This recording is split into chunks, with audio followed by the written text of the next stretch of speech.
Welcome to online education of New Satyam Catholic School. Chapter number 11, Ancient India and the World. Hello students, good morning. How are you? I hope so you must be safe and fine at home. Today we are going to start with new topic, that is chapter number 11, Ancient India and the World. Peoples of Harappa civilization had developed trade relation with countries of the West. What do the peoples of Harappa civilization develop?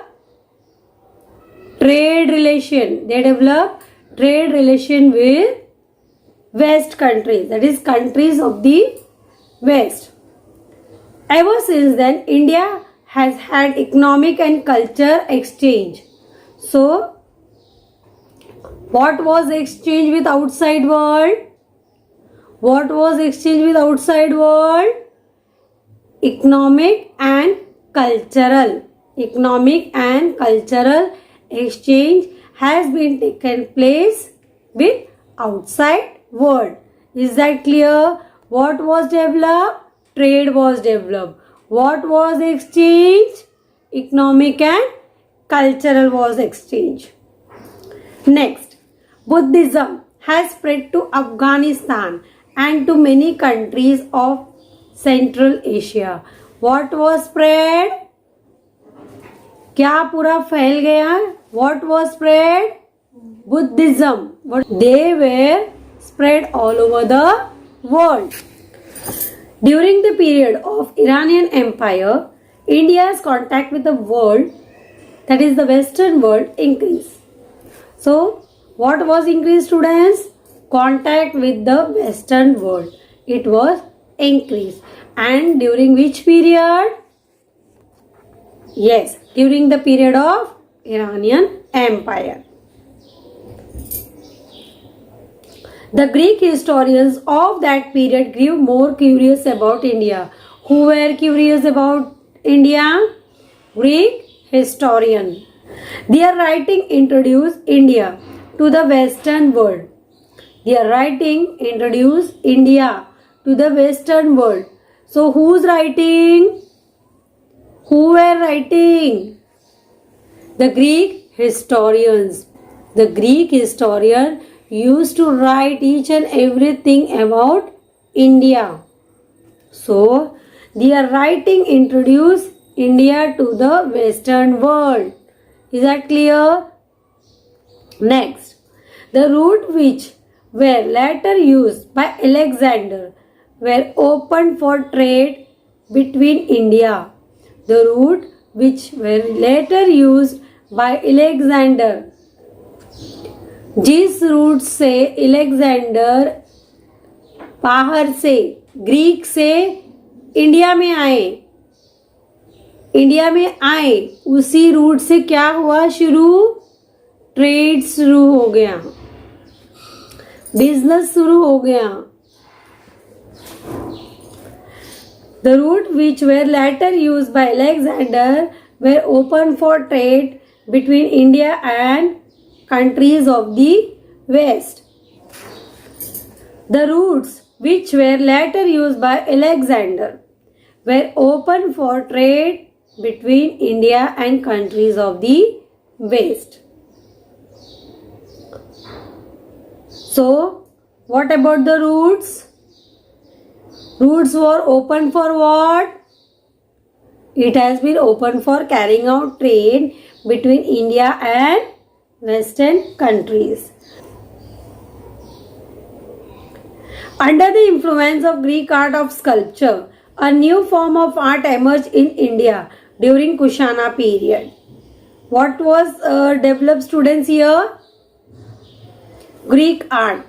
Greek art of sculpture has been emerged in India during Kushana period, and that we called as a Gandhar school of art. In Gandhar art school, image of Gautam Buddha were mainly carved. Gautam Buddha की प्रतिमाएं बनाई जाती थीं. ठीक है? As these images were almost found in Gandhara region of Afghanistan, The style is called as Gandhara style. A statue of Gautam Buddha in a museum in Paris in a Gandhara style. A sculpture in Gandhara style on a stoop at Hadda in Afghanistan. Greek costume, amphora and musical instrument. Okay, facial features of the statue. Facial feature मतलब गौतम बुद्ध की जो प्रतिमा है ना, उनका जो face है, statue का जो फेस है, वो कॉइन्स पे वो बनाते थे, मिंट करते थे. Is that clear? So statue made in this style are similar to those of the Greek people. Early coins that were minted in India were also like Greek coins. A gold coin of a Roman emperor Augustus found in Aricamendo in Tamil Nadu during excavation. You can see the minting of image on the coin. Around the 1st or 2nd century CE, trade between India and Rome flourished. Trade between India and Rome flourished. The port in South India also had large share in this trade.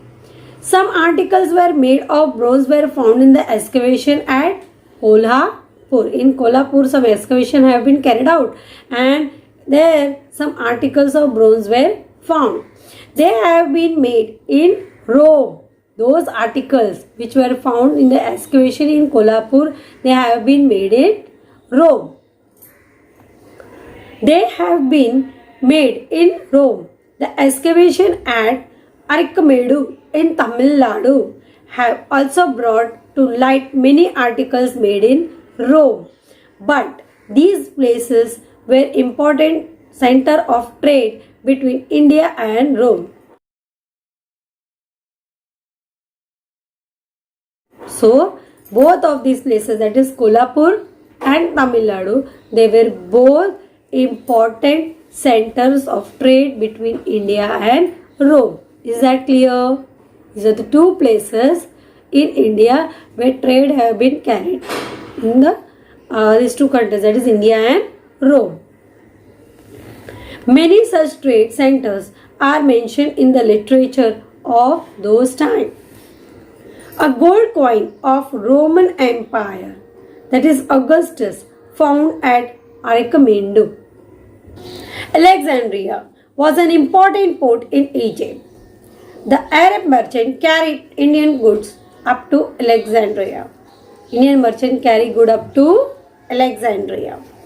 From there, they were sent to countries in Europe.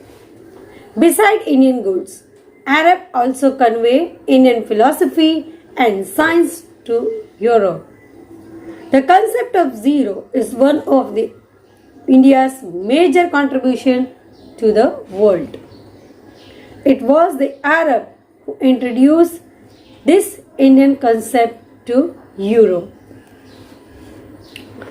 Then our next point, that is India and other countries in Asia. Many countries in Asia were greatly influenced by Indian culture of those times. Sri Lanka. King Ashok had sent his son Mahendra and daughter Sangamitra to Sri Lanka. Who has sent his son and daughter to Sri Lanka? King Ashok. And what was the name of the daughter? Sangamitra. And what is the name of his son? What was the name of his son? Mahendra. Okay. So, son Mahendra and daughter Sangamitra were sent to Sri Lanka for spread of Buddhism. Their names are mentioned in Buddhist text Mahavamsa, written in Sri Lanka. Sangamitra carried a branch of Bodhi tree with her. The Sri Lankan tradition believed that the Bodhi tree at Anuradhapur in Sri Lanka has grown from the same branch. There was a great demand in India for the Sri Lankan pearls and other precious stones. So what all things are in great demand? Pearls and precious stones.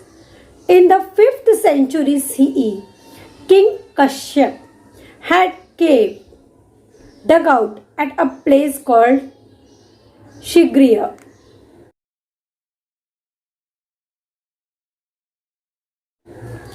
The wall painting in these caves bear a resemblance to the painting at Ajanta cave. The Sri Lankan Buddhist work Deepavamsha and Mahavamsha provide information about the close relationship between India and Sri Lanka. So what provide the information about the close relationship between Sri Lanka and India? These two books, that is Deepavamsha and Mahavamsha. They are written in the Pali language. These two books are written in Pali language. China and other countries. Right from the ancient time, India and China had established trade and cultural religion. Emperor Harshavardhan had even sent an ambassador to Chinese court. Chinese silk was known as Chinanshuka and was in great demand in India. Merchants in ancient India supplied Chinese silk to Western countries. The land route by which the silk trade was carried on was called as Silk Route. Some ancient places in India had connected to this route. Nalasopara near Mumbai in Maharashtra was one of such places. The Chinese Buddhist bhikkhus Fa Heng and Yang Sheng also came to India through this Silk Route only. So through this Silk Route only, these two people, that is Yang Chang and Fa Heng, they came to India. In 1st century CE, the Ming Emperor of China invited the Buddhists. In the 1st century CE, the Ming Emperor of China invited the Buddhist bhikkhus. So students, who were the two Buddhist bhikkhus? Dharmarakshaka and Kashyap Martanga to China. So these two Buddhist bhikkhus have come to China and they have translated Indian Buddhist texts. Indian Buddhist texts into Chinese languages. Okay, so bhikkhus translated many Indian Buddhist texts into Chinese language, and this give impetus to spread of Buddhism in China. Later on, Buddhism also reaches Japan, Korea and Vietnam. Countries in Southeast Asia. The ancient kingdom of Phanan in Cambodia was established in 1st century CE. It was established in 1st century CE. That is ancient kingdom of Phanan. Where was it established? In Cambodia. And how could we conclude that it has been established?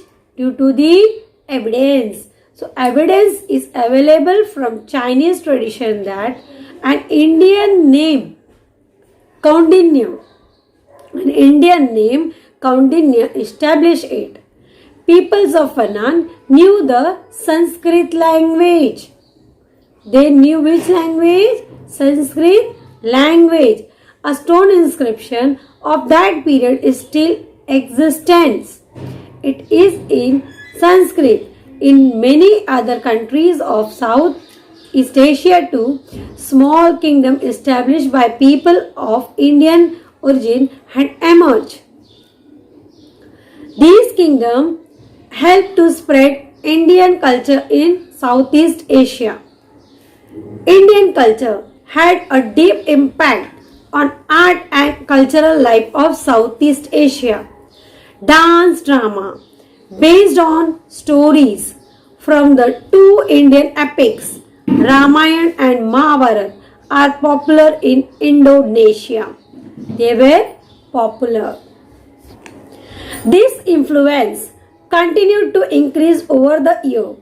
In the ancient period, Buddhist religion spread to Myanmar, Thailand, Indonesia, etc. In later years, the temple of Lord Shiva and Vishnu were built there.